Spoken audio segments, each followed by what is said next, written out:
much noise in the marketplace glamorizing the idea of being a boss, but let's talk about how good leadership impacts company growth.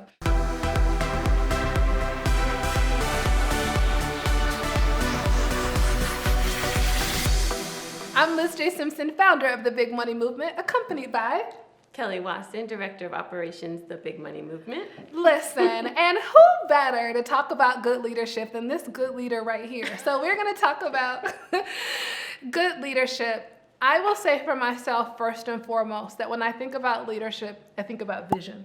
And when I think about vision, that is what casts just buy-in and creates culture. And it really sets the direction and the North Star for the organization. So if we're going to talk about how good leadership impacts company growth, I think it's clearly articulating a vision and making sure that everyone on your team understands the vision, everyone understands their role and how they can contribute to the greater good of that vision. I think just that alignment is key. Absolutely, I definitely think so. And it reminds me of like a bird and a mama bird going to get food for its chicklings, and it kind of it eats the food, digests the food, and then gives it to its chicklings. You said everything I was just about to say. Oh, okay. Absolutely, I think that is so critical, and it's just about like a lot of times a leader will know their vision and the mission and the values, and it's just about making that just as clear to the rest of the team as it is for the leader. So I definitely agree with you. Love it. I'm still stuck on the chicklings. So am I supposed to be? I'm not going to say that. I want to. It's already said. It's already said. So, you are the mama bird, and you need to share all that nourishment with your chicklings in the vision. No, I love it. I think that's a good example. I also wonder, like, when you think of growth, do you have any bad experience where the leader, do you think, has negatively impacted growth? I don't mind going first, but I think of one organization that I worked for. The leader was constantly shifting direction. Right? And so because they were constantly shifting direction, we were halfway down the track towards one goal when all of a sudden they would delineate. And it's like, this is not only impacting growth, it's impacting morale. And I think one of the hardest challenges for a lot of visionaries is we get a lot of visions. We're like, oh, I woke up today and I got a new vision for y'all, right? And so it's having that discipline of, is now the time for us to shift direction, right? Is it time to call an audible?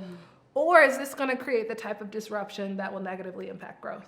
Do you have any experiences? Yeah, I also think it's like if that leader that you were a part of, if she would have he would have articulated why the shift was changing. Okay. That's so important. If I understand why, like if we all have the same North Star, the same mission, if I understand as a good support team member why we're making that shift, it makes the pivot better and understandable. It's like, oh, okay, I understand. Like we were going down that path, it doesn't make any sense, so let's go back, get back on track or something like that. But absolutely, I definitely was a part of a business where it just felt like the CEO or the leadership would just keep stuff very close to the chest or tight-lipped.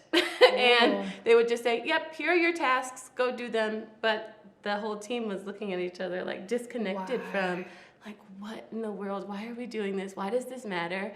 And it just grows not only resentment, but just a lack of care and responsibility. So like, oh, I'll respond to these emails, but I'm not going to put my all into it because I don't understand why. I don't know where we're going. So I definitely agree with you about just alignment with the vision and the missions of the company. Transparency is what comes to mind when you say that. Like that's a big thing, to have transparency.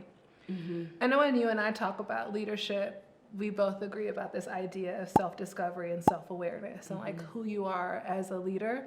I'll be really candid, for myself. One of my favorite books is The Big Leap by Gay Hendricks. I always want to call that book The Upper Limit. Isn't that what it's called? The Upper Room? Like that's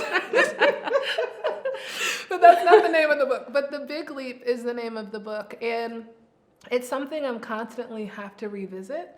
I know I give quotes within quotes, but it makes me think of another quote by Robin Sharma where he says that your net worth is intrinsically tied to your self-worth. Like, if you want to increase your net worth, increase your self-worth, because your business can rise no higher than your vision of yourself.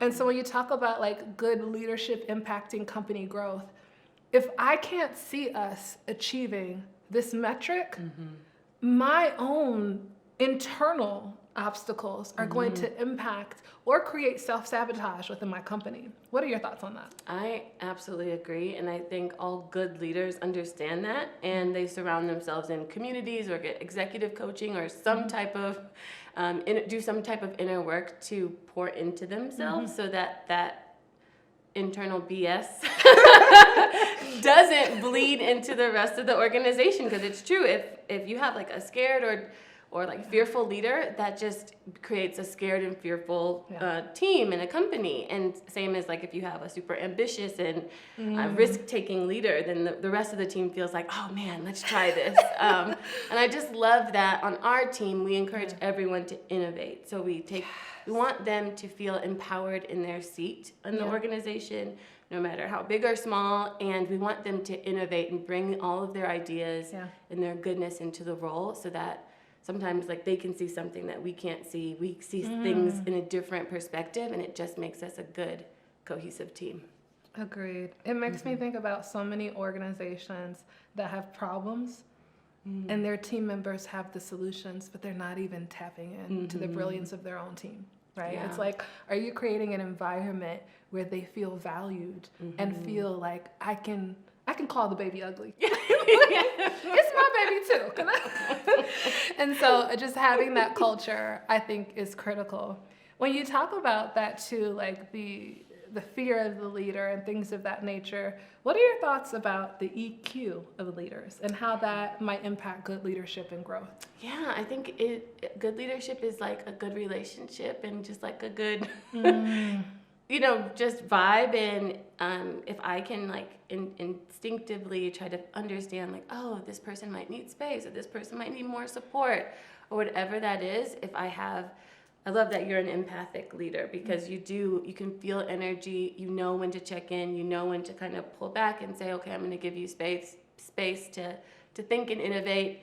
I definitely think that's important, and it breeds that into the rest of the team. So the rest of the team is not only looking at this person as, oh, that's the marketing department that does this. But they're like, oh, that's Sue, and I know Sue's kids, and I know what Sue's triggers are, and I know how best to support and motivate Sue.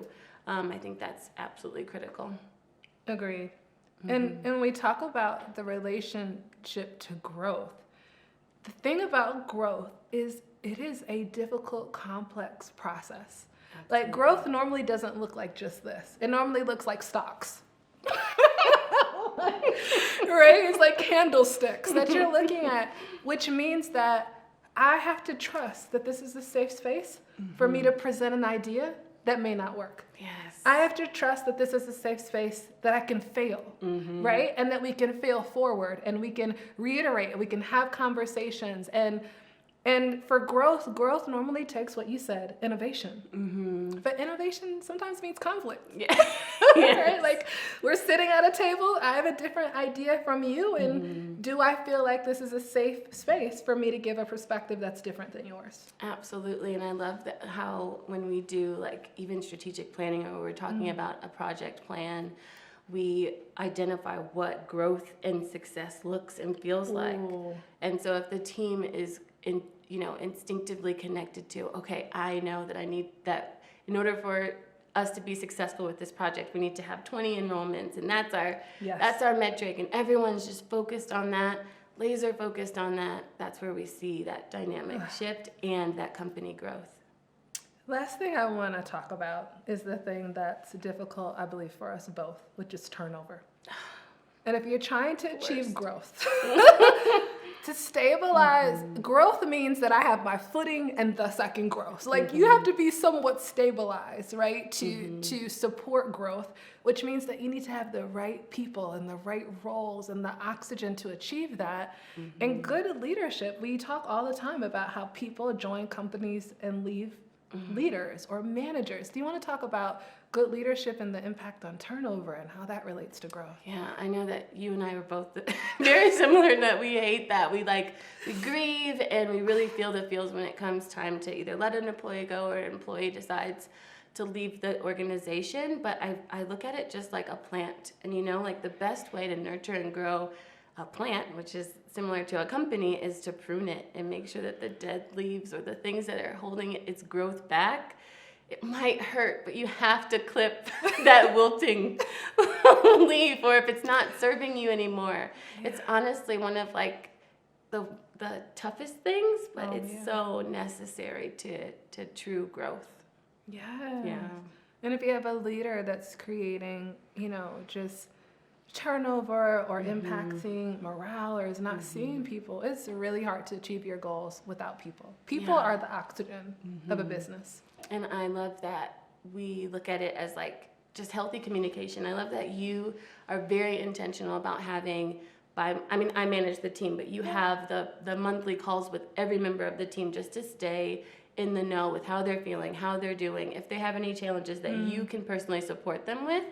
And then I have the weekly one-on-ones where we can talk, nitty-gritty details about what could be holding them back from completing tasks.